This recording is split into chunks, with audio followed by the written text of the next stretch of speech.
Welcome to today's Talk Business and Politics Daily. I'm Roby Brock. It's Monday. We are with John Brummett of the Arkansas Democrat-Gazette. Good to have you with us. Always a pleasure. It is always a pleasure. All right, before we get to business, Yes. Super Bowl. Did your team win? Were you pulling for the Eagles? You know, they were the underdogs, and you usually pull for the underdogs. I almost always pull for the underdog. I even pulled for Coastal Carolina against the Razorbacks and nearly got a great victory out of that one. They were the underdogs in that one. Actually, yeah, I was for the Eagles, but I felt guilty about it after. I'm never going to be satisfied. I put on Twitter that I was ashamed of myself for laughing and enjoying that Tom Brady dropped that pass, and that's no way to be. That kind of, and he's a great player. And he's an old guy too. You should be rooting for the old timers there these days. Roby, not that you are one, Roby, but that was indelicate. But it was. I tell you, it was a great game. It was a good game. And it's a story that a backup quarterback, when they put this guy, forget his name, who was their quarterback, the Eagles quarterback, and you can't help. Foles. Is that it? When their main quarterback got hurt. Sorry, Nick Foles. Nick Foles. Yeah. I thought so. And they put him in. He was terrible for a couple of games.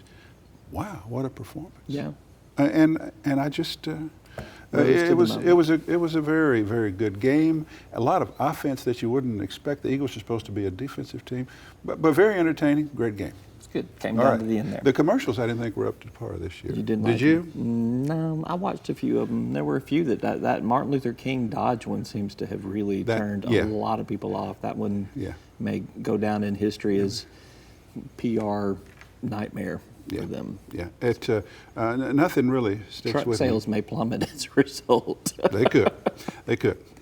All right. What else is on your mind? Well, let's talk some politics, okay? Oh, okay. The thing that we bring you here to talk about. All right. I thought it was for anything that might be of interest. State Representative Clark Tucker announces Monday morning that he is going to run for Congress. He is going to be up against two other announced Democratic challengers in the primary for the opportunity to take on incumbent Republican Congressman French Hill in the general election. Let's assess his chances first with how you think he could perform in the Democratic primary against Paul Spencer and Gwen Combs. They've been out there for a couple of months organizing. Those are two good candidates who bring a lot to the race. Tucker is the establishment candidate, obviously now. But the establishment candidate these days is not always necessarily the place you want to be. But I think Tucker, whose family is so steeped in Little Rock, who is so highly regarded as probably the best young elected talent in the Democratic Party statewide, I think he will raise significantly more money, have more entrenched, effective organization, and you would think he would be the nominee. But whether he can do it without a runoff, it's three good candidates, but I like his chances in the primary. All right, we'll see how they play out there. Certainly, it sounds like from the statements we've gotten from Paul Spencer and Gwen Combs that they're not going anywhere. They're not backing out. Yeah, so you wouldn't expect them to. Not spooked them out of the race. All right, so if he wins the nomination, he takes on French Hill. Right. What do you assess his odds are in a general election, or for that matter, whoever the Democratic nominee is? What are they facing in an incumbent in French Hill?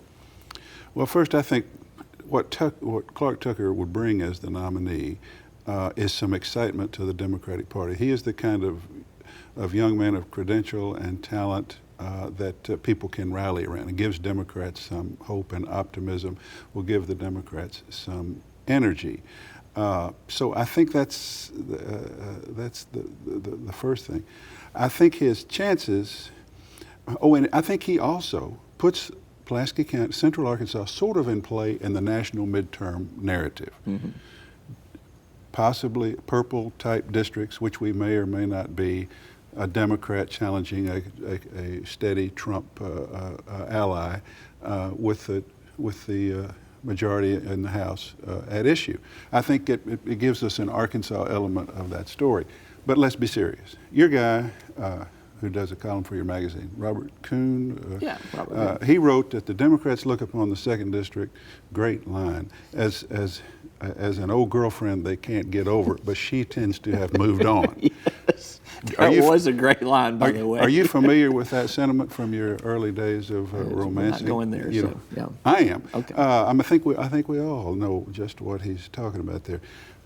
I think Tucker, should he be the nominee, will run very well in Pulaski County, as did Patrick Henry Hayes, as do Democrats. And I think the lead, by conventional wisdom, will get wiped out instantly as soon as you get down to the other planet at the county line with Saline County, and then up in Faulkner County, where they're all in for Trump, they're all in for modern contemporary Republicanism. But here's the thing.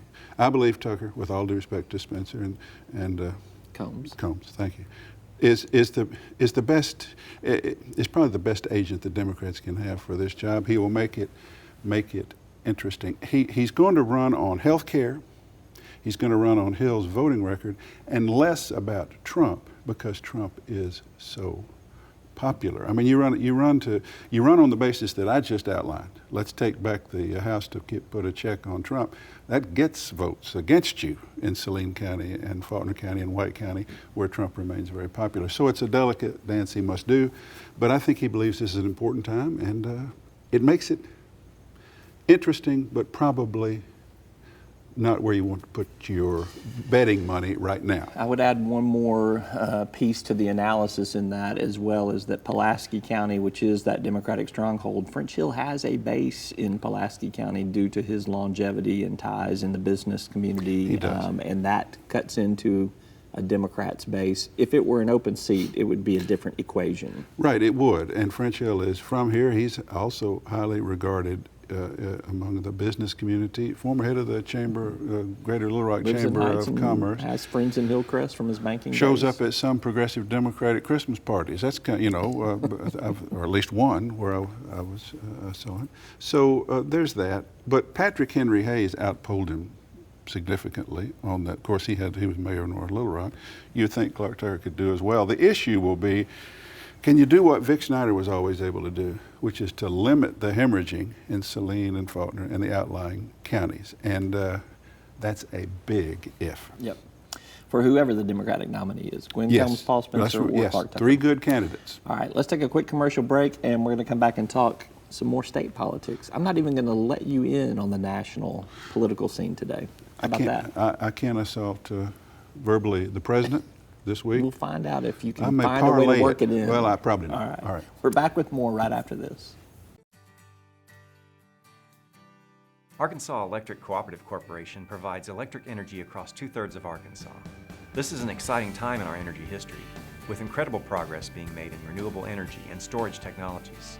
As our energy portfolio continues to diversify, we'll maintain an all-the-above strategy to provide reliable and affordable electricity. Ever since the first light bulbs were placed in our members' homes, the electric cooperatives have been the solutions provider for our members, and we want to continue that well into the future. Each day, the promise of our nation begins again. Arkansas and America, moving forward.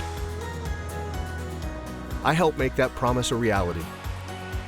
It's not for everyone, but people everywhere depend on us. Oh, I love you too, sweetie. Trucking delivers, or everything stops. And that's what drives me. I did. Welcome back to Talk Business and Politics Daily. I'm Roby Brock with John Brummett of the Arkansas Democrat-Gazette. All right, let's turn our attention to the state capitol. Let's do. Let's talk about, we're about a week away from the fiscal session beginning. Really, the drama that is going to play out are the votes there for the Arkansas Works portion of the DHS budget. How do you assess the chances today? Today, Yes. the story is that for three separate reasons, the state Senate of 35 members is currently has a membership of 32, and will have a membership of 32 as we enter the fiscal session next week. Appropriations take 3/4 votes, that's 27. It's not 27 of 32, it's 27 of 35 to pass an appropriation. And we have had every year since 13, maybe I think, every session, except a little last year we got a little bit of a break. It has just bogged down in these repeated votes and this teeth-pulling exercise of whether we can get this thing passed. And we've managed to do it.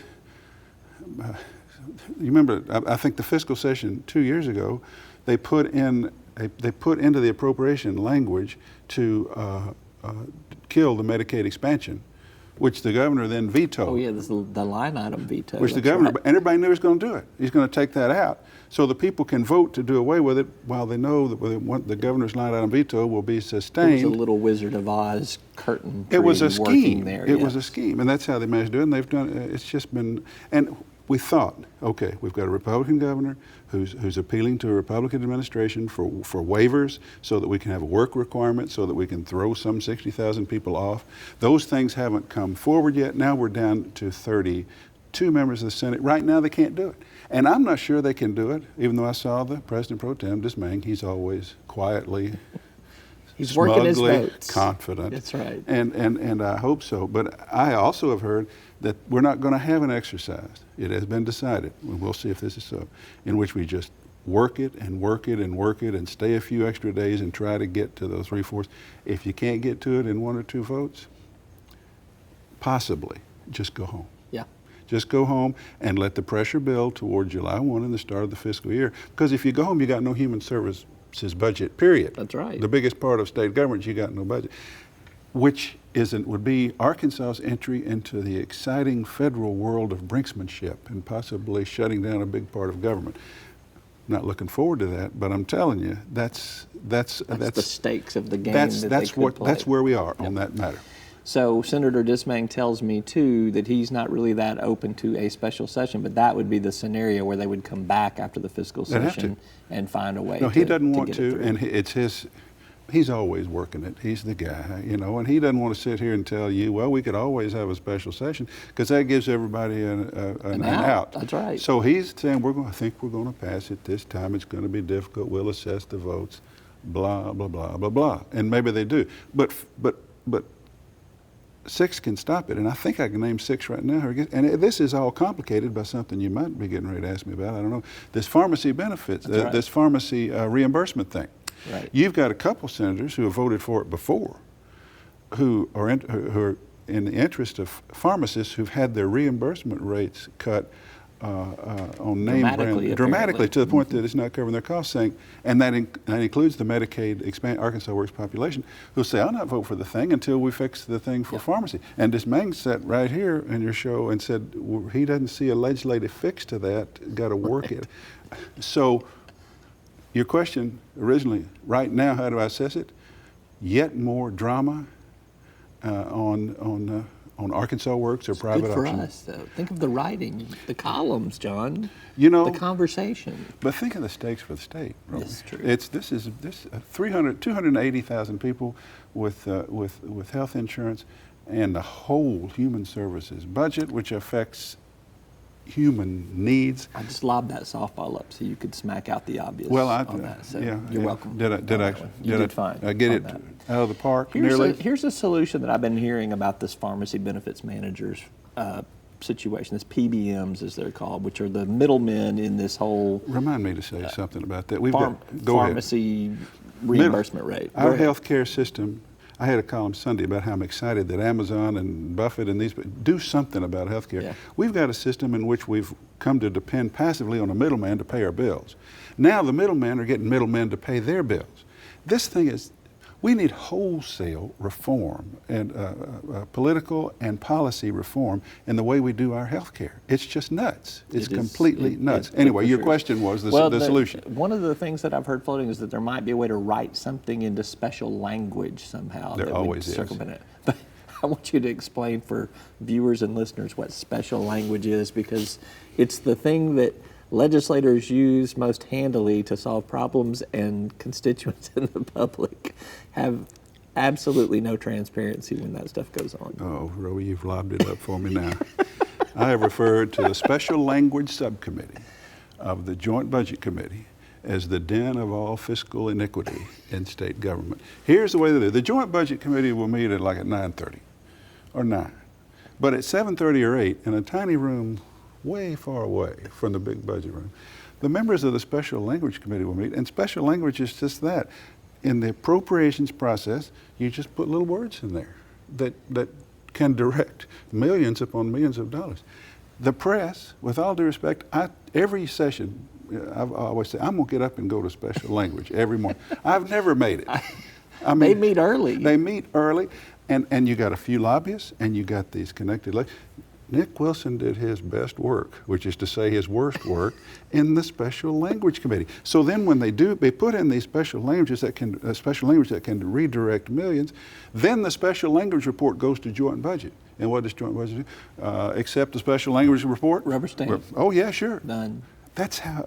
So yeah, if there's a solution to be had, it's in a darkened closet on the 3rd floor of the Capitol, far away from joint budget. Some morning about 7 o'clock. Maybe they'll have a solution. Let's you and I go one time this session. You know, let's make a pact.